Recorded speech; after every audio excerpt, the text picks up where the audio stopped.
Okay, last time जब मैंने बात करी थी तब से लेकर अब तक नीतीश कुमार बिहार के चीफ मिनिस्टर बन चुके हैं। और भाई साहब क्या लड़ाया हुई है इनके चीफ मिनिस्टर बनने के पीछे। दूसरी तरफ राहुल गांधी के खिलाफ 16 जज, 14 एम्बेसडर्स और 13 फौजियों ने कंप्लेन कर दी है। यप, वोट चोरी ही मुद्दा था और फाइनली स्मृति ईरानी जी जेल जाने वाली है।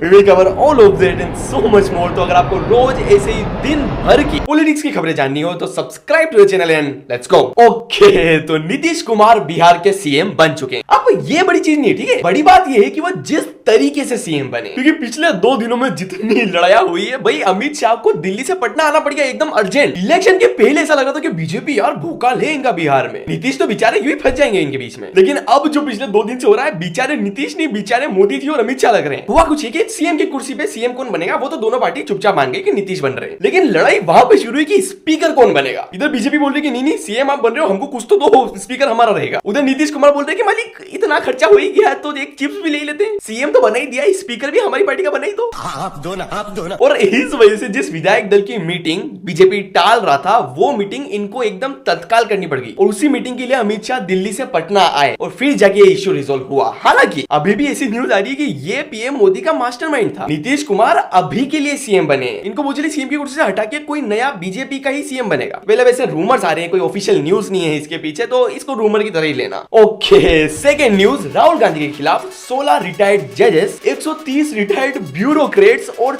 14 रिटायर्ड एम्बेसडर्स, नहीं रिटायर्ड नहीं सॉरी फॉर्मर एम्बेसडर्स और भी बहुत सारे लोग हैं। कुल मिला के 272 वीवीआईपी लोगों ने राहुल गांधी और कांग्रेस के अगेंस्ट कंप्लेन कर दी। वेल एग्जैक्ट वर्ड में बोले तो एक ओपन लेटर लिखा है। तो हुआ कुछ ये कि कल राहुल गांधी ने दिल्ली से अनाउंस किया था कि हम रामलीला मैदान में एक आंदोलन करने वाले, इलेक्शन कमीशन के खिलाफ, वही वोट चोरी वाला मुद्दा और उनकी स्टेटमेंट आने के कुछ घंटों बाद ही ये कंप्लेन आ गई। और उस लेटर में हमारे वीवीआईपीज ने ये लिखा है कि राहुल गांधी वोट चोरी के मुद्दे के थ्रू हमारे लोकतंत्र को कमजोर बना रहे हैं, वो हमारे लोकतंत्र पे हमला कर रहे हैं, एक्सेट्रा एक्सेट्रा। दूसरे पॉइंट में उन्होंने ये भी लिखा कि कुछ राजनीतिक नेता एग्जैक्ट नाम नहीं लिखा, ठीक है, कुछ राजनीतिक नेता, लेकिन आप सबको पता है किस राजनीतिक नेता की बातें हो रही है यहाँ पर। तो ये नेता लोग प्रॉब्लम को सही करने का सुझाव देने के बजाय उल्टा बिना किसी सबूत के आरोप लगाए जा रहे हैं, बिना किसी प्रूफ के न्यायपालिका की निष्पक्षता और संसद के कामकाज पे हमला किया जा रहा है। और कोई प्रूफ ना होने के बाद भी अपोजिशन पार्टी बार बार इलेक्शन कमीशन पर आरोप लगा रहा है, ये बोल के कि उनके पास वोट चोरी का पूरा एकदम 100% प्रूफ है। वेल मतलब हाँ है ना यार उनके प्रूफ तो यार, मतलब ब्राजील वाली फोटो दिखाई थी उस लड़की की लोगों ने, तो आई डोंट नो किस चीज का प्रूफ मांग रहे हैं वीवीआईपी लोग ये, लेकिन एनीवेज कुछ ये था उस लेटर में।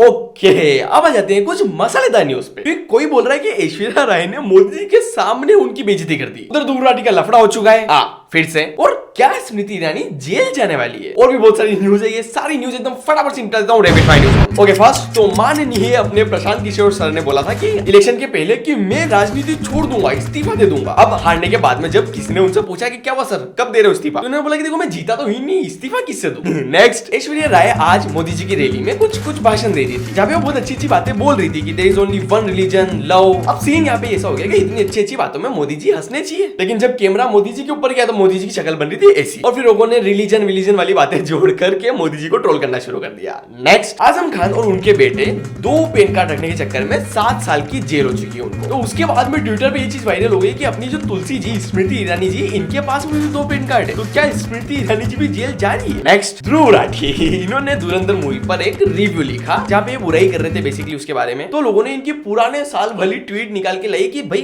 पहले आपको सेम मूवी जैसे वॉयलेंस वाली मूवी पसंद आ रही थी, तारीफ कर रखी है आपने, और अब आप ऐसी सेम मूवी की बुराई कर रहे हो। तो उसके जवाब में ध्रुव राठी ने बोला कि देखो मैं पहले बच्चा था, मेरे से गलती हो गई, अब मैं समझ चुका हूँ। और इस बात पे शौर्य ने जो फिल्म एक्टर है और गौरव तनेजा इन लोगों ने लफड़ा शुरू कर दिया।